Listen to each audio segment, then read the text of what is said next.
Selamat siang, Prof. Ya, selamat siang. Ya. Apa kabar, Prof? Baik, alhamdulillah. Alhamdulillah. Perkenalkan, Prof. Saya Yusril Ihsan Mahendra. Kegiatan sehari-hari saya mahasiswa, Prof. Asal daerah Makassar, Sulawesi Selatan. Oh, di mana mahasiswa di mana? STIHI Blam, Prof. Oh, di Jakarta kalau gitu Di ya? Jakarta ya, Iya, Jakarta Pusat, Prof. Belajar hukum juga. Alhamdulillah, belajar hukum. Ikutin arahan kakek. Oh. Tadinya saya kuliah di Universitas Binawan di Kalibata, Prof. Pas sebelum kakek meninggal, dia sampai yang terakhir tuh dia bilang, sebelum saya meninggal kamu harus pindah ke hukum, kamu harus sama kayak Prof Yusril. Jadi saya masih bingung ini, Prof, tentang nama saya ini. Apa sih artinya, apa sih yang bikin menarik ini nama ini sebenarnya ini, Prof? Saya nggak tahu juga apa pertimbangan orang tuanya pada waktu itu ya. Kalau saya memang bisa saya cerita sedikit ya. Kalau kata bapak saya almarhum, kalau mau memberi nama anak-anaknya, dia selalu membuka kamus. Jadi anak-anak itu selalu dikasih nama ada Yus di depannya begitu. Dan ditanya kenapa begitu, dia bilang itu kata kerja ya dalam Arab begitu. Dan kalau nama saya itu katanya dari kata-kata apa namanya itu arti itu mudah ya. Fa inna ma'al usri yusra begitu. Jadi dari nama itu ada kemudahan begitu. Dan dalam tiap-tiap kesulitan itu selalu ada kemudahan. Kira-kira artinya begitu. Jadi mungkin ada pikirannya dia pada waktu itu orang tua saya anak ini mungkin akan menghadapi banyak sekali kesulitan dalam hidupnya, tapi di tengah-tengah kesulitan itu dia akan mendapatkan satu kemudahan, ya. Dan nggak tahu bagaimana cara kemudahan itu datang, apakah mungkin karena usaha saya sendiri, atau mungkin karena pertolongan orang lain, atau juga mungkin karena pertolongan dari Allah Subhanahu Wa Taala. Nah, jadi kira-kira seperti itu. Kemudian memakai nama Ihza, itu nama yang dipakai oleh keluarga kita juga ya, dan pakai nama Mahendra itu dirangkaikan belakangan, jadi lahirnya jadi 3 nama. Jadi orang zaman dulu itu kadang-kadang ngasih nama itu sepotong-sepotong nggak sekaligus, sehingga saya di ijazah saya, di akte kelahiran saya, kemudian namanya beda-beda. Nah, di KTP baru benar namanya terus lengkap 3 begitu, tapi ijazah SD namanya Yusril aja.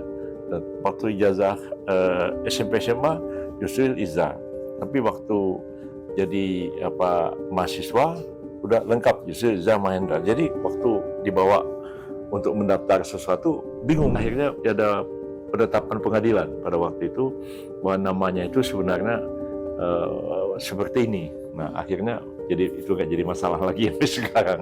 Jadi mengkali karena nama saya mungkin mulai dikenal oleh masyarakat, barangkali ada juga orang tua yang kemudian senang dengan nama itu, lalu kemudian diberi kepada anaknya atau cucunya ya. Mudah-mudahan juga ada sifat-sifat yang baik pada saya gitu. Kalau saya jadi penyamun ya kasihan juga. Jadi khawatir juga dengan nama itu. Kira-kira begitu. Perkenalkan, nama saya Yusril Ihsan Mahendra. Iya. Saya dari Kota Langsa atau Provinsi Aceh. Mumpung ada kesempatan ketemu Prof Yusril, saya pengen tanya, gimana sih rahasia Prof Yusril? Bagaimana Prof bisa punya semangat juang agar Prof bisa sampai di titik seperti ini? Jadi memang saya lahir dari keluarga yang sangat sederhana ya. Bapak saya itu sampai pensiun jabatan yang paling tinggi itu kepala kantor urusan agama tingkat kecamatan. Hidupnya sangat sederhana di kampung pegawai negeri ya, apalagi zaman susah ya. Waktu itu kami tinggal di Pulau Belitung, daerah konflik kita dengan Malaysia pada waktu itu, tahun 1963. Dan dalam suasana yang perang seperti itu membuat saya jadi kemudian sangat tertarik pada politik ya. Saya mulai menyaksikan konflik seperti itu, dan pada tahun 1967 ya, waktu itu saya sudah masuk 67-68 ya, sudah masuk SMP ya. Saya mulai aktif itu dalam KAPI, namanya itu Kesatuan Aksi Pemuda Pelajar Indonesia, mulai aktif juga dalam pemuda muslimin di bawah bendera PSI pada waktu itu. Jadi sedikit demi sedikit mulai tersosialisasi dengan politik itu sampai SMP, sampai SMA di kampung.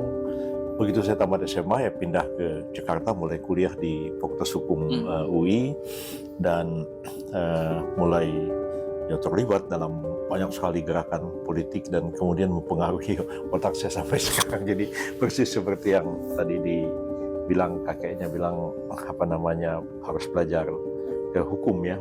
Bapak saya pun dulu bilang lebih baik belajar hukum daripada belajar politik gitu ya. Tapi belakangan saya belajar politik juga.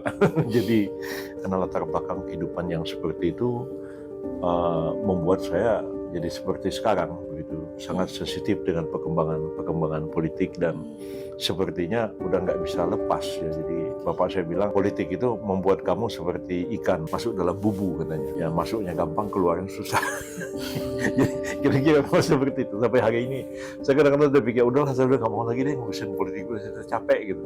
Tapi tetap nggak bisa, tetap aja setiap hari ada persoalan datang, ada persoalan baru muncul. Nah jadi kalau Anda sekarang ini sudah kuliah ya, kemudian memilih bekerja di perusahaan BUMN ya, BUMD, tinggal memilih apakah memang terus akan menjadi pegawai perusahaan ya, artinya ya kita hidup menempuh karir di situ, barangkali suatu saat sampai jadi direksi juga begitu kan, ataukah memang akan switch ke bidang yang sangat penuh tantangan, bidang politik ini. Itu semua kita serahkan kepada ada semualah, tapi tentu bisa mengambil inspirasi dari banyak orang, nggak mesti spesifik saya pun banyak juga kekurangan dan kelemahan-kelemahannya.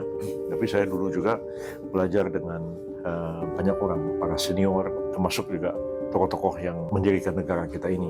Ya, jadi sedikit banyak mempengaruhi pikiran saya. Mungkin Anda udah nggak bertemu lagi dengan beliau-beliau itu, tapi bertemu dengan generasi kami ini gitu, yang juga sebenarnya ikut memikul tanggung jawab persoalan yang kita hadapi sekarang. Assalamualaikum, selamat siang Prof. Iya, salam. Nama saya kebetulan sama juga dengan teman-teman, Yusril Iza Mahendra. Saya tinggal di Jakarta, cuman kebetulan orang tua perantau dari Sumatera juga, dari Palembang. Oh, dari Palembang. Ya. Oh, tadi dari Aceh ya? Aceh. Nah. Saat ini saya baru saja menyelesaikan kuliah di Brawijaya Administrasi Publik. Oh, di Malang ya? Iya, di Malang, benar Prof. Mungkin ini Prof yang pengen saya tanyakan. Kebetulan kan kami ini kan dikasih nama oleh orang tua kami Yusril Iza Mahendra, berarti dengan melihat sosok Prof kan. Nah, dan juga tentunya besar secara logika ketika Prof itu namanya muncul mencuat itu sekitar tahun 99, tahun 98, 2000. Iya, betul. Nah, kemungkinan berarti kan kami ini kelahiran 99, 2000, 2001 yang mana saat ini kami ini Gen Z Prof. Iya. Gen Z yang saat ini dibilang katanya suara Gen Z ini menentukan di politik ini kan. Tentunya mungkin dari Prof bisa memberikan apa istilahnya ya, kayak seperti nasihat atau kepada kami bagaimana pentingnya Gen Z ini untuk terlibat, karena kan dengan bonus demografi tentu Gen Z nantinya akan menentukan arah politik Indonesia ke depannya Prof. Iya. Seperti itu. Iya betul. Memang itu menjadi pusat perhatian dari semua pergerakan politik yang ada di tanah air kita ini, termasuk kami juga. Saya sebenarnya tahun 98 itu mulai dilantik jadi ketua partai ya. Pada waktu itu masih umur 42 tahun pada waktu itu. Dan terus 99 ada pemilu ya. Saya udah maju ke calon presiden pada waktu itu, masih umur 43 tahun pada waktu itu. Dan mungkin pada waktu itu saya banyak diperhatikan orang ya, sehingga menginspirasi banyak orang tua untuk memberi nama sama dengan nama saya, dan saya terima kasih kepada orang tua yang sudah memberikan nama yang mungkin menurut mereka menarik. Iya. Saya sendiri juga belum tahu kenapa pertimbangannya seperti itu. Dan sekarang sudah menjadi generasi yang disebut dan generasi Z seperti yang bilang Gen Z seperti sekarang ya. Tentu ini ada estafet dari beberapa generasi ya. Saya mengalami generasi yang pertama terlibat dalam perang kemerdekaan awal berdirinya, termasuk kedua orang tua saya yang tadi saya cerita. Bapak saya dulu sempat jadi tentara Jepang juga, ibu saya juga jadi tentara Jepang, dan kemudian dilatih militer oleh Jepang dan ikut dalam perang kemerdekaan begitu. Kita udah nggak mengalami lagi zaman perang seperti itu, tapi menghadapi negara yang penuh tantangan ya, dari beberapa kali pergantian sampai pada masa Pak Harto saya mulai terlibat dalam proses itu, dan kemudian boleh dikatakan Anda sekarang masuk dalam era baru ya, era reformasi yang penuh tantangan, dan generasi yang lebih tua itu lambat laun kan dia akan meninggalkan panggung ini. Nah, jadi partai seperti PBB yang saya masih jadi ketua sekarang ini, itu kan sebenarnya sudah harus diakhiri.